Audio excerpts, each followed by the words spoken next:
পাকিস্তানি এই খাবারটি দেখার পর থেকে আমার খুবই খেতে ইচ্ছা করছিল।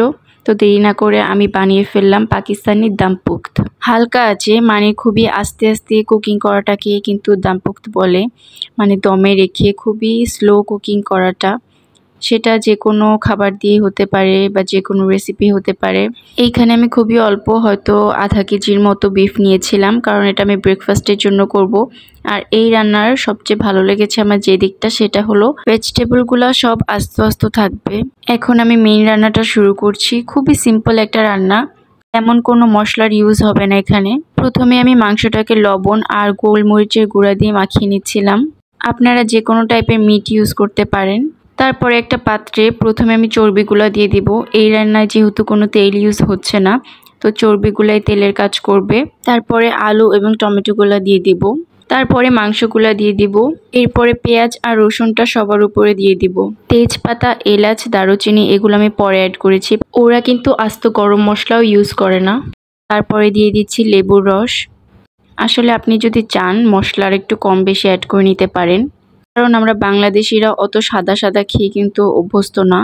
এরপরে আমি দমে দেওয়ার জন্য আটাটা রেডি করছিলাম। তারপরে আমি কিছু কাঁচামরিচ অ্যাড করে দিয়েছি। মরিচগুলো ফ্রিজে থাকার কারণে একটু শুকিয়ে গিয়েছিল। বড় টাইপের আরেকটা মরিচ পাওয়া যায় ঝাল কম, আপনারা চাইলে সেটাও ইউজ করতে পারেন। তারপরে আমি ঢাকনা লাগিয়ে দমের জন্য রেডি করে নিচ্ছি পাত্রটা। এই আটাটা আগে গুলিয়ে রেখেছিলাম, সেটা দিয়ে আমি পাত্রের মুখটা ভালোভাবে আটকে দিচ্ছি। আর তারপরে আমি দমে বসিয়ে দিব।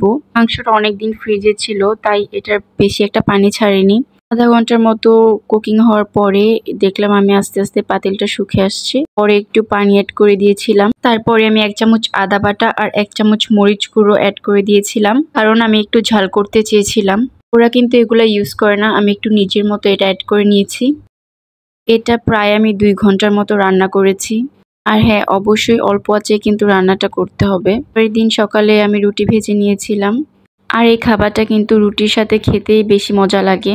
আপনারা চাইলে দোকানের নান আর তন্দুর রুটি দিয়েও সার্ভ করতে পারেন।